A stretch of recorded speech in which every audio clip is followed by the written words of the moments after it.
Shalom, shalom, bien-aimés dans le Seigneur, j'espère que vous allez bien. Moi, je vais bien, par la grâce de Dieu. Alors, aujourd'hui, nous allons continuer. Nous allons faire la deuxième partie de la dernière vidéo qui a été postée. J'espère que ça vous a fait du bien. Et Dieu va nous faire du bien aujourd'hui, je le crois.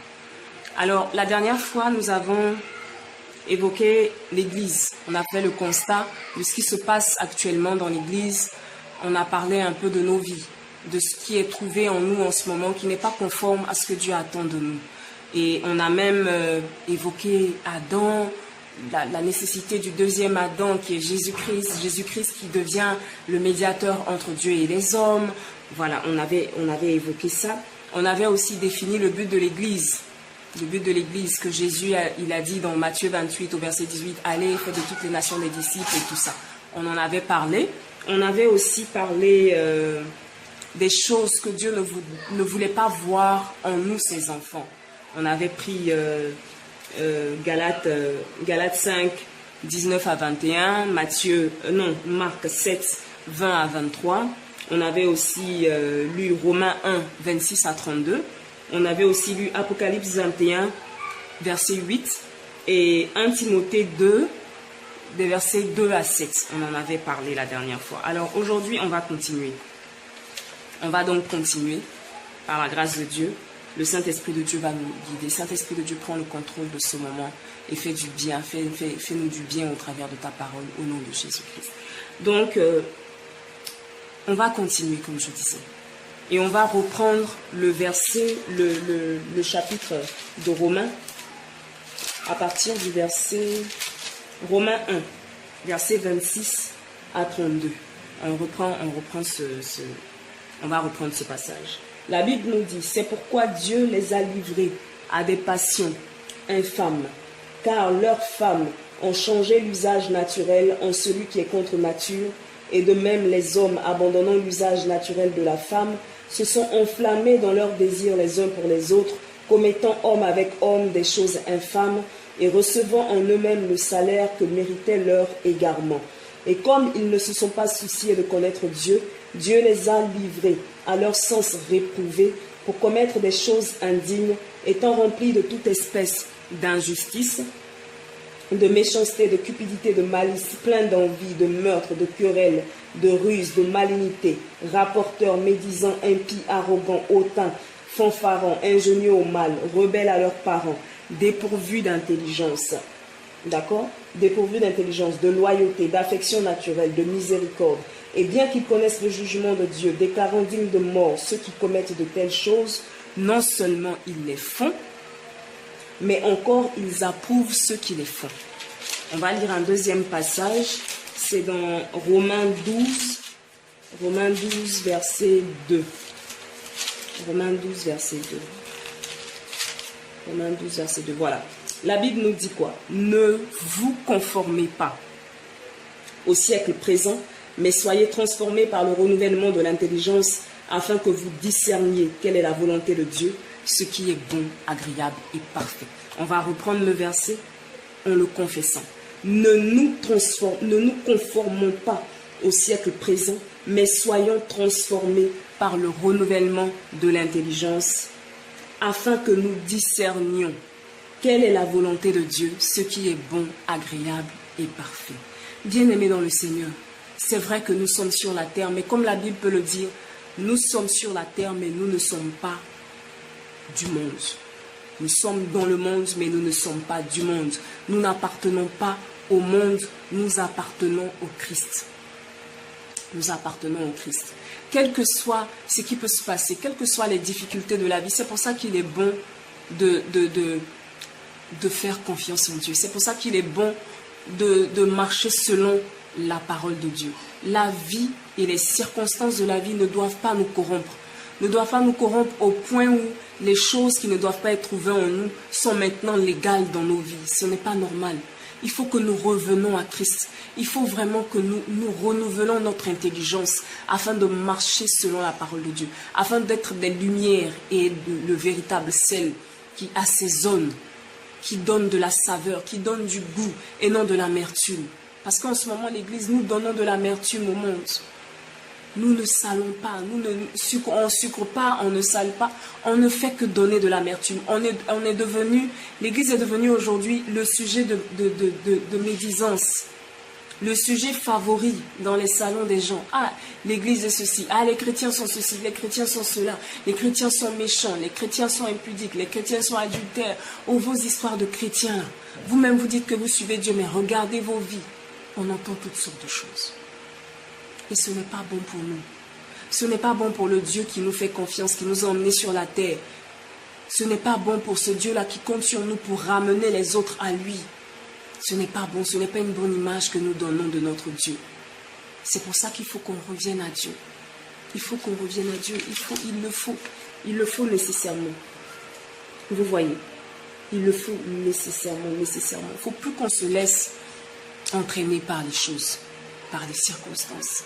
Il faut qu'on fasse confiance en Dieu et qu'on soit obéissant comme Christ a été obéissant jusqu'à la mort, afin de ne plus nous laisser conduire par les pièges et ne plus tomber dans les pièges que le monde dispose au-devant de nous.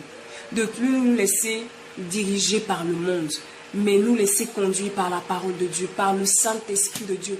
Il n'y a que ça qui va nous permettre d'être comme Dieu veut que nous soyons. La grâce de Dieu est toujours disponible pour nous permettre de marcher comme Dieu veut que nous marchions, comme Dieu veut que nous soyons, pour être tel que Dieu veut que nous soyons, pour être tel que Christ est. La parole de Dieu est disponible pour nous. La grâce de Dieu est disponible pour nous. Le Saint-Esprit est disponible pour nous. Frères et sœurs, ressaisissons-nous. Ressaisissons-nous et revenons à Christ. Ressaisissons-nous et marchons selon la parole de Dieu. Ressaisissons-nous, frères. Ressaisissons-nous. Les temps sont comptés.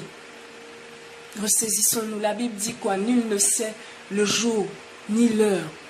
Mais si vous voyez un certain nombre de choses, il y a un certain nombre de choses qui ont été énumérées. Il dit, si vous voyez ces choses s'accomplir, sachez que le royaume de Dieu est proche. Et toutes ces choses-là, nous les voyons s'accomplir. Les tremblements de terre, il y a toutes sortes de choses que la Bible avait annoncées, qui se sont produites, qui sont en train de se produire, qui sont encore annoncées. Ressaisissons-nous de pardon, ressaisissons-nous de grâce. Ne demeurons pas comme nous sommes. Ne demeurons pas dans notre état. Nous sommes l'épouse de Christ. Et Jésus revient pour enlever son épouse, pour prendre son épouse. S'il revient qu'il ne trouve personne, il revient, il ne trouve pas, il ne vous trouve pas. À quoi serait servi tout ça? À quoi serait servi tout ça, tout ce qu'on fait là? À quoi serait servi? Il faut vraiment que nous revenions à Christ. Il faut vraiment que la nature de Christ soit trouvée en nous. C'est pour ça qu'on va lire Galates 5. Galates 5. Galates chapitre 5, le verset 22. D'accord? On va lire ça. Pour voir un peu, c'est vrai, on dit il faut revenir à Christ et tout ça. Il ne faut pas que l'impudicité, l'impureté, toutes ces choses soient trouvées en nous. Mais qu'est-ce que Dieu veut trouver en nous? Voilà ce que Dieu veut trouver en nous. La Bible nous dit dans Galates 5 au verset 22, mais le fruit de l'esprit. On avait lu Galates 5 verset 19 la dernière fois, où Dieu ne voulait pas trouver le fruit de la chair en nous, et même les fruits sataniques, l'idolâtrie et tout ça. Maintenant, ce que Dieu veut trouver en nous, il dit au verset 22, mais le fruit de l'esprit, c'est l'amour, c'est la joie, c'est la paix, c'est la patience, c'est la bonté, c'est la bienveillance, c'est la foi, c'est la douceur, c'est la maîtrise de soi. La loi n'est pas contre ces choses, et ceux qui sont à Jésus-Christ ont crucifié la chair avec ses passions et ses désirs. Et si nous vivons par l'esprit, marchons aussi selon l'esprit, ne cherchons pas une vaine gloire, en nous provoquant les uns les autres et en nous portant en vie les uns aux autres. Ce n'est même pas normal qu'aujourd'hui, les païens disent que les chrétiens sont méchants. C'est pas normal. On ne doit pas être méchant. On ne doit pas, la méchanceté ne devrait pas être trouvée en nous. En tout le monde, mais pas en nous. Parce que notre nature devrait être l'amour. Notre nature devrait être la charité, le partage, la tolérance, mais pas la méchanceté. Pas la méchanceté. Revoyons, sondons-nous au travers de la parole de Dieu. Et voyons ce qui est en nous qui ne glorifie pas Dieu. Vérifions si on manifeste le fruit de l'esprit ou si on est en train de continuer à manifester le fruit de la chair comme si nous n'avions pas accepté le Christ, comme si nous n'avons pas changé de nature. Vous voyez, il y a aussi 2 Pierre 1, verset 8. Si vous pouvez prendre ça avec moi. 2 Pierre 1, 2 Pierre. 1 Pierre et 2 Pierre. 2 Pierre 1. 2 Pierre 1, versets 2 à 8. La Bible nous dit quoi? Que la grâce et la paix, que la grâce et la paix vous soient multipliées par la connaissance de Dieu et de Jésus notre Seigneur. Sa divine puissance nous a donné tout ce qui contribue à la vie et à la piété. D'accord? Au moyen de la connaissance de celui qui nous a appelés par sa propre gloire et par sa vertu. Celle-ci nous assure de sa part les plus grandes et les plus précieuses promesses, afin que par elle, vous deveniez participants de la nature divine, en fuyant la corruption qui existe dans le monde par la convoitise. À cause de cela même, faites tous vos efforts, d'accord, pour joindre à votre foi la vertu, à la vertu la connaissance, à la connaissance la maîtrise de soi, à la maîtrise de soi la patience, à la patience la piété, à la piété l'amitié fraternelle, à l'amitié fraternelle l'amour.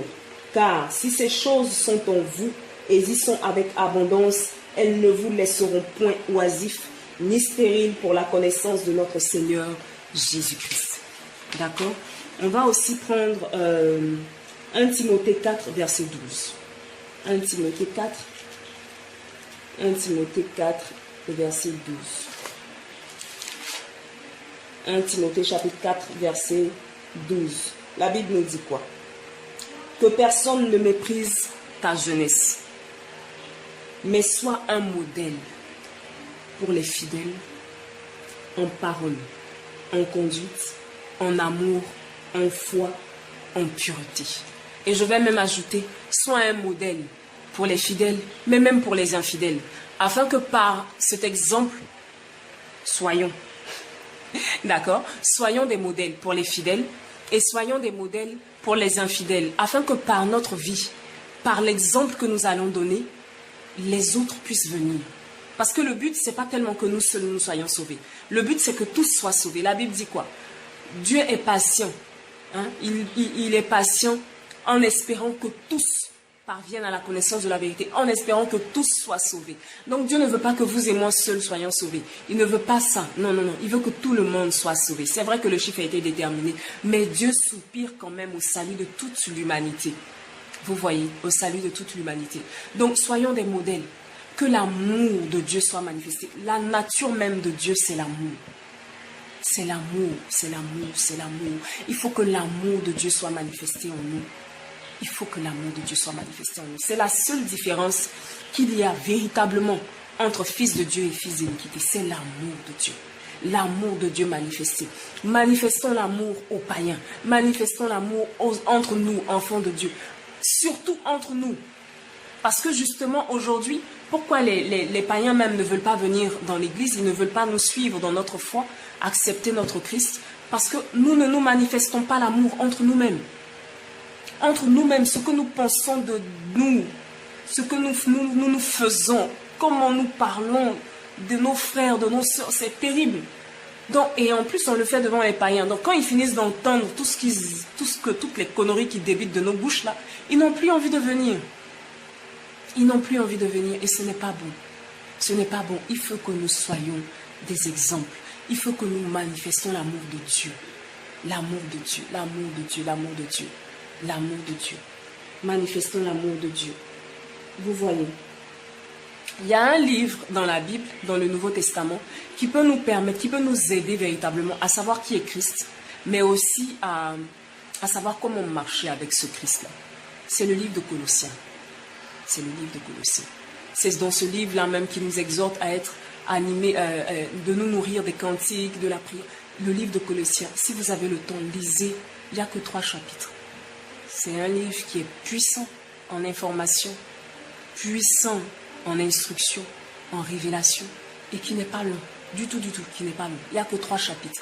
Donc faites l'effort de lire ce livre-là, de le lire et de le relire, jusqu'à ce que vraiment ce qui est contenu dans ce livre-là impacte votre vie, impacte nos vies, et que nous devenons tels que Christ est, que nous soyons véritablement à la ressemblance de Christ.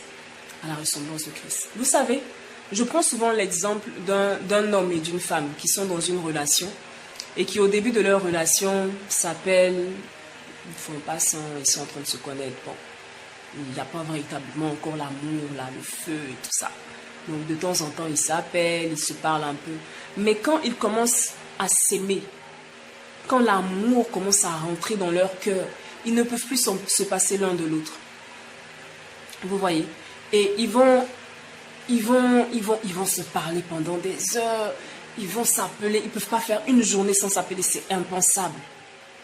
Et quand l'un, par exemple, le monsieur dit « Ah, moi, j'aime pas telle chose. » Mais la femme fait l'effort. « Ah, la personne que j'aime n'aime pas ça. Donc, il faut que moi aussi. » Et pareil pour l'homme. « Ah, la femme que j'aime n'aime pas telle chose. Donc, il faut que je fasse un effort. Même si je ne peux pas, par amour, il faut que j'y arrive. » Il faut que ça soit pareil pour nous. Christ, nous sommes l'épouse de Christ. Christ nous a dotés. D'accord? Il va revenir pour nous prendre pour aller nous mettre chez lui à la maison. Mais pour le moment, nous sommes dotés. Même s'il n'est pas encore venu nous prendre pour que nous habitons sa maison, mais en tant que fille dotée, nous sommes aussi, en tant que fiancée, on est comme une femme. Hein? Si tu es fiancé à un homme, tu es aussi sa femme. Tu es aussi sa femme. Nous qui sommes africains, là, le monsieur, il a doté la femme, mais c'est sa femme. On ne va pas dire même que c'est sa fiancée, on dit ta femme. Voilà, donc Christ nous a dotés. Nous sommes la femme de Jésus. Nous sommes l'épouse de Christ. Et par amour pour ce Christ-là, d'accord? Par amour pour lui, ce qui ne veut pas, ce que Dieu a dit qu'il ne veut pas qu'il soit trouvé en l'épouse de Christ, par amour, c'est vrai que la grâce est disponible. C'est vrai que la parole de Dieu est disponible. C'est vrai que le Saint-Esprit est disponible. Mais si nous fonctionnons par amour, on va voir qu'au fait que les choses sont un peu plus faciles à faire. Mais quand on fonctionne par obéissance, c'est vrai que c'est bon l'obéissance, mais quand on est focalisé sur je dois obéir aux instructions, machin, c'est un peu plus difficile. Mais quand on pense en termes de il faut que je le fasse parce que mon Dieu m'aime et moi je l'aime. Donc s'il ne veut pas voir telle chose et telle chose, il faut que je fasse des efforts pour ne pas que les choses qu'il n'aime pas soient trouvées en moi. Si celui qui m'a doté, mon Christ, mon époux, l'époux le plus parfait des époux, si lui qui m'aime tant, qui s'est donné pour moi, hein, si lui, il dit qu'il ne veut pas voir certaines choses, par amour, je dois faire des efforts. Je dois faire des efforts pour ne pas justement qu'il soit déçu de moi. Parce que dans nos relations, là, quand on fait des efforts, c'est parce qu'on se dit, ah, mais si je l'aime, il faut quand même que même si j'arrive pas, mais il faut que je me concentre, pas que je me concentre, mais il faut que je fasse des efforts pour ne pas que l'autre soit déçu, pour ne pas qu'il ait mal et tout ça. Mais Jésus aussi, il a mal. Dieu a mal. Dieu est notre Père. Il a mal tous les jours en nous voyant nous comporter tel que nous nous comportons, faire ce que nous faisons, parler tel que nous parlons, penser, nos pensées sont terribles. Il faut qu'on fasse des efforts par amour pour Dieu, par amour pour celui qui est venu faire ce grand et merveilleux sacrifice. Il faut qu'on fasse des efforts par amour. Par amour. L'amour va rendre ça un peu plus facile. D'accord? Que Dieu vous bénisse et demeurez dans l'amour de Dieu. On va s'arrêter là pour aujourd'hui. Demeurez dans l'amour de Dieu. Que le Saint-Esprit de Dieu nous conduise et nous aide à marcher selon la parole de Dieu. Que la parole de Dieu soit notre lumière. Une lumière à nos pieds. Une lumière sur nos sentiers qui nous éclaire sur le bon chemin, sur le droit chemin, sur le chemin de Dieu, le chemin de la vérité de Dieu. Que la grâce de Dieu ne nous manque point. Ne nous manque point. Et que l'amour de Dieu grandisse en nous. Que cet amour-là grandisse en nous, afin de nous permettre de marcher selon la volonté de Dieu. Amen. Que Dieu vous bénisse et à la prochaine fois. Amen. Shalom, shalom.